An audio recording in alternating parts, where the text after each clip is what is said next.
اعوذ باللہ من الشیطان الرجیم بسم اللہ الرحمن الرحیم اللہم صلی علی سیدنا و مولانا محمد وعلی آل سیدنا و مولانا محمد وبارک وسلم وصلی علیہ اللہم رب زدنی علما یا فتاح یا رب العالمین۔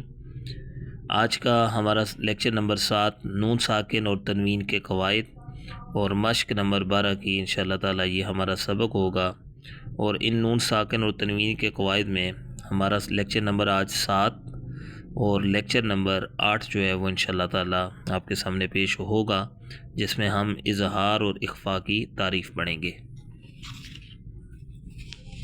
اب سب سے پہلے نون ساکن، وہ نون جس پر کوئی حرکت نہ ہو یعنی جو ساکن ہو، اور تنوین، دو زبر دو زیر دو پیش کو تنوین کہتے ہیں۔ نون ساکن اور تنوین کے 4 قاعدے ہیں۔ نون ساکن اور تنوین کے 4 قاعدے ہیں۔ پہلا قاعدہ ہے اظہار، دوسرا قاعدہ ہے اخفاء، تیسرا قاعدہ ہے ادغام، اور چوتھا قاعدہ ہے اقلاب۔ ابھی ہم 2 قاعدے پڑھیں گے، اظہار اور اخفاء۔ اظہار، نون ساکن یا تنوین کے بعد، یعنی نون ساکن آئے گا یا تنوین آئے گی، نون ساکن یا تنوین کے بعد حروف خلقی میں سے کوئی حرف آ جائے وہاں پر اظہار ہوگا۔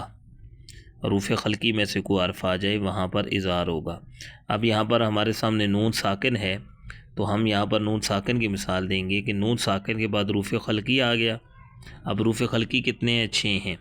حمزہ، ہا، عین، حا، غین، خا۔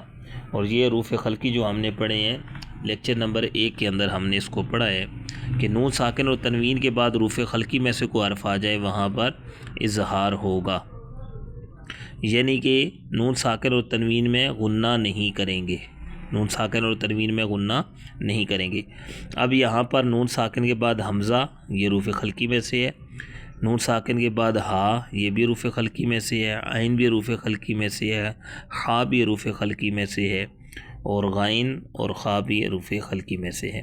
تو اس کا پڑھنے کا جو طریقہ ہوگا وہ ہوگا من اجلن، من اجلن، یعنی کہ یہاں پر غنہ نہیں کریں گے۔ من ہادن، من علاقن، من حکیم، من غفور، من خوف۔ اور اخفاء کی کیا تعریف ہے کہ نون ساکن اور تنوین کے بعد حروف اخفاء میں سے کوئی حرف آ جائے وہاں پر اخفاء ہوگا۔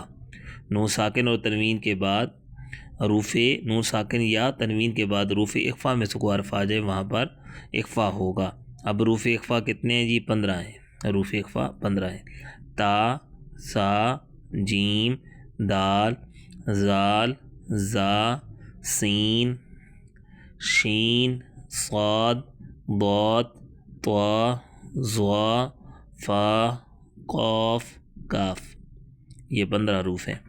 اب یہاں پر نون ساکن کے بعد تا آ گیا، تا حروف اخفاء میں سے ہے۔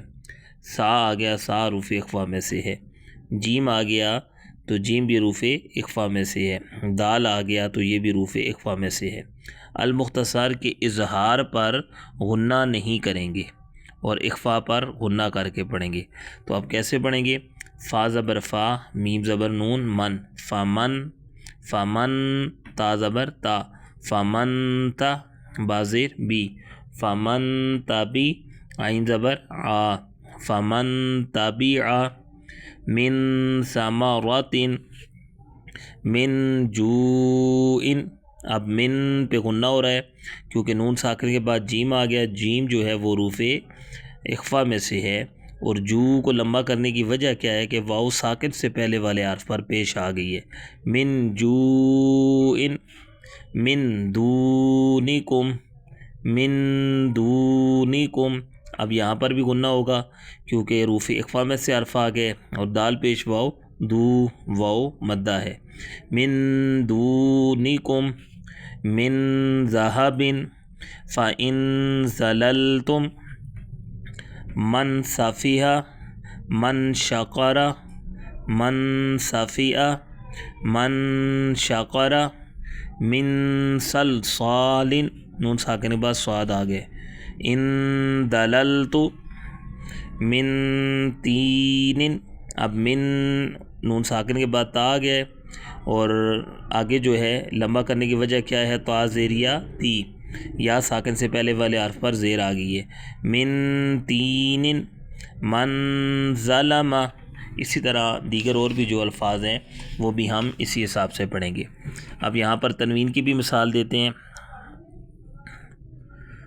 بلدن آمینہ، بلدن آمینن، اب بلدن پہ غنہ نہیں ہوگا، تنوین کے بعد حروف خلقی میں سے حرف آ گئے، یہاں پر اظہار ہوگا۔ قولا ثقیلا، قولا ثقیلا، قاف قاف زبر واو، قاف واو ساکن سے پہلے والے حرف پر زبر آ گئی ہے۔ اب تنوین کے بعد سا آ گیا، یہاں پر کیا ہوگا؟ اخفا۔ قاف زیریہ قی، یا ساکن سے پہلے قاف آ گئے، یا ساکن سے پہلے والے حرف پر زیر آ گئی ہے، تو یہاں پر یا مدہ ہوگی، اس کو کھینچ کر پڑھیں گے۔ قولا ثقیلا، شہاب ثاقب، شہا کو لمبا کرنے کی وجہ کیا ہے؟ الف مدہ ہے۔ شہاب ثاقب، نوحا ہدینا، نوحا ہدینا، نو کو لمبا کرنے کی وجہ واو ساکن سے پہلے والے حرف پر پیش آ گئی ہے۔ نوحا، یہاں پر غنہ نہیں ہوگا کیونکہ تنوین کے بعد ہا آ گیا۔ نوحا ہدینا، دال زبر یا دئی، یا ساکن سے پہلے والے حرف پر زبر آ گئی، یہاں پر یا لین، اس کو بھی لمبا نہیں کرنا۔ فصبر جمیل، فصبر جمیل، فا زبر فا، صاد زبر با، سب، فصب را دو پیش رن، فصبر۔ اب تنوین آ گیا، تنوین کے بعد جیم آ گیا ہے، اور جیم پر کیا ہے جی؟ تنوین کے بعد جیم آ گیا، تو جیم جو ہے وہ حروف اخفا میں سے ہے، تو آپ کیسے پڑھیں گے؟ فصبر جمیل، خلق جدید، بہرحال اب آخری حرف اور ہجے کرنے کا طریقہ یاد رکھیے گا۔ پہلے حرف کو دوسرے کے ساتھ ملانا ہے، دونوں کو تین کے ساتھ، تینوں کو چار، چاروں کو پانچ، اور پانچوں کو چھٹے کے ساتھ ملانا ہے۔ سین زیر سی، را زبر الف را، سرا، عین دو زبر عن، سراعا، زال کھڑی زبر زا، اب حروف اخفا میں سے آ گیا۔ سرا کو لمبا کرنے کی وجہ الف مدہ، سراعا، اب یہاں پر تنوین کے بعد زال آ گیا جو کہ حروف اخفا میں سے غنہ ہوگا، سراعا ذالکا۔ تو یہ آج ہمارے جو اسباق ہیں وہ لیکچر نمبر 7 اور 8 جو ہے، لیکچر نمبر 7 اور 8 کلیئر ہو گیا ہے، یعنی کہ ہم نے آج پڑھے نون ساکن اور تنوین کے 4 قاعدے ہیں، اظہار، اخفا، ادغام اور اقلاب، اور اظہار کی اور اخفا کی ہم نے تعریف پڑھی ہے۔ بقیہ جو انشاءاللہ ادغام اور اقلاب کی تعریف ہوگی وہ انشاءاللہ تعالی اگلے اسباق میں آ جائے گی۔ اللہ تبارک و تعالی ہم سب کو قرآن صحیح پڑھنے کی توفیق عطا فرمائے، وما توفیقی الا باللہ۔